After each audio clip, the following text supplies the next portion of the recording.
Hi everybody, welcome back. Mike McConville again, Stratford, Ontario, Canada for StringTechWorkstations. A couple of things we got on the go today. This is a Tokai Telecaster. We're doing a refret on this one. I wanted to bring in to show you, these are the rough lengths that I start with. You can see I bring it in pretty close. I actually buff the ends of those frets to make sure that I don't loosen them up. That's one thing we got on the go. The other thing is this 12-string Les Paul that we're going to be compensating these saddles that I made up. As everybody knows, the 4 bass strings on a 12-string guitar are octaves. This small G string is 1 octave higher than the fundamental G string that you normally have. Same with the D. You got an octave D, 1 octave higher, A, and low E. Now the top 2 strings, as everybody knows, are unison. They'll pretty well fall in the same place on the saddle. But it's these other 4 saddles that were made thicker to allow me enough room for the displacement of pitch between the octave strings. We'll walk you through that as we go, and we'll be doing a compensated nut on this as well, this 12-string Les Paul, and all of the Patreon subscribers will be getting a very detailed step-by-step on this, and a step-by-step on how we intonate a 12-string bridge. And of course, you'll all hear this guitar when it's done. See just how precise a 12-string guitar can be.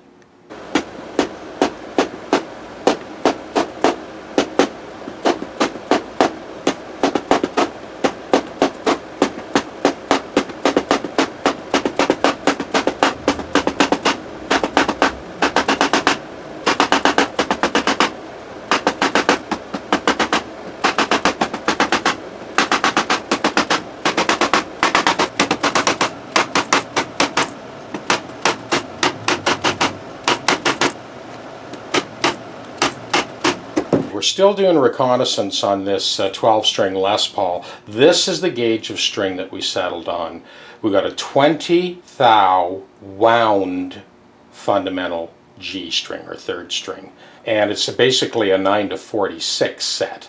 I've left it tuned up like this now at concert pitch for a few days. Here is the amount of relief that we have. That's a 19 thou feeler gauge. That's how much relief we have at the 6th and 7th fret. So the neck has pulled up quite a bit. This is a maple neck too, by the way. It's not a mahogany neck. So first thing we got to do, we got to get the lay of that neck definitely less than 19 thou relief. So we're going to adjust that truss rod, and we'll come back in a second and check it again. So what I've done here is I've loosened off all 12 strings, backed them off 9 turns. Now I adjust the truss rod. So I've tightened this truss rod and actually forced the neck into a bit of a back bow. Now we're going to tune it back up and see how much of that back bow is pulled up with these 12 strings tensioned to concert pitch. Okay, so just to illustrate, before I tune this up, you can see this is going in a fairly heavy back bow. So we're going to tune it up again, and I'm going to check it again after I tune it up.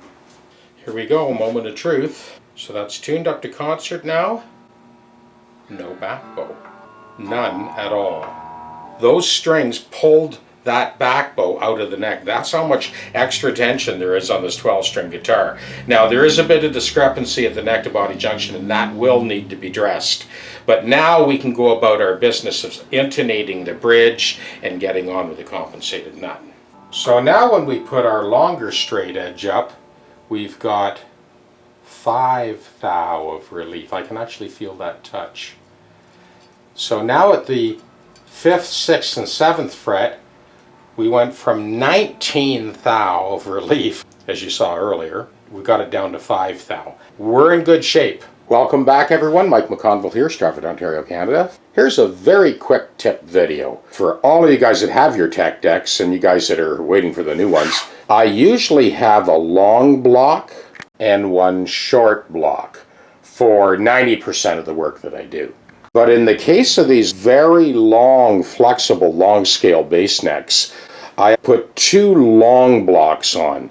So the combination of the pivoting neck assembly and the aluminum rail That allows me to spread the blocks sort of telescopically, these longer blocks, and support the entire length of that long neck.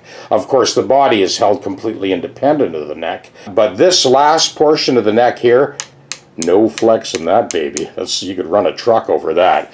But this long portion, this is when I use those two long blocks, and that's going to allow me to dress the frets on this bass and get it back up and running for Jeff. It sat idle for I don't know how many years, basically unused. It really needed some work. And it will be, as always, 100% when I'm done. Just wanted to give you that quick tip. Cheers. Well, that Spectre bass is all wrapped up. I'm just finishing up the fret dress, edge dress, and set up on this D28 Martin. Welcome back, everyone. Mike McConville here again, Stratford, Ontario, Canada for StringTechWorkstations.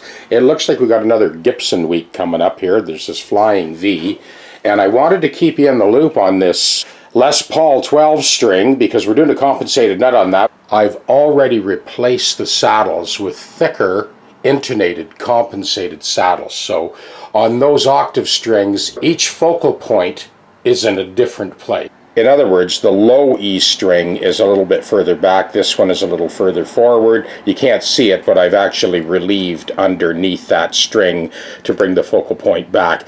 And that's basically the story all the way across. I'm just working on this D string saddle now. Again, the low D, you can see that I've kind of relieved the front of that saddle. The octave D string is actually pushed right to the front. Of course, these are unisons, so they're more or less in the same place, but I am kind of ultra tweaking as I go. Pretty well done the bridge. We're going to be on to the compensated nut next. So for my Patreon subscribers, I definitely wanted to keep you guys in the loop and give you the sort of play-by-play, step-by-step on this one. You'll be able to hear just how accurate this thing tunes when we're done.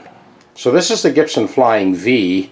I wanted to bring you in to show you that nut slot, just to give you an idea of how clean that should come out when it comes out. And you can see we're right on the glue line, and as I've said in so many other videos, this is why you have to be so careful when you extract these Gibson nuts. It's not like sitting on a shelf, it's actually kind of set in to the body of the neck itself. This is my compensated nut blank, and that is the fit. There's no wiggling or jiggling. That is actually filling that void rock solid. This is a big part of the structural integrity of the Gibson headstocks. I've mentioned this in many other videos, and you can see this was the nut that was in there, and you can see the little trace of color on the bottom where the stain actually overlaps the bottom of that nut. That 12-string Les Paul's at the same stage. I'm doing these two in tandem. Well, this 12-string Les Paul's an even better example. You can see the swath of color that goes across the bottom of that nut. So the binding is put on and then the finish is sprayed over. So I actually have a hot razor knife and score that before I heat it up and lift it out. But you can see, once again, that came out perfectly clean. There's no lumber on there. That's right on the glue line. And this is our press fit compensate, well, it's not compensated yet, but it will be, our press fit compensated blank. And again, that is restoring the structural integrity of that headstock. So when you're working on Gibsons, if you're getting that nut out, or go to someone that knows how to do it, because you're really messing with the structural integrity of the headstock, and everybody knows how delicate those Gibson headstocks are and how prone they are to breaking. This one, I should point out, this 12-string Les Paul, it is a maple neck. It's not a mahogany neck, and that's a very good thing. Because the headstock tilts back, the grain runs out, and the weakest part of the neck is made even weaker because they router out that weakest part for access to the truss rod. We have restored that structural integrity by getting a good press fit in that blank, and we'll be walking all the Patreon subscribers. Incidentally, I am celebrating my first year in August on Patreon. It's the first time I've ever reached out, online with these videos.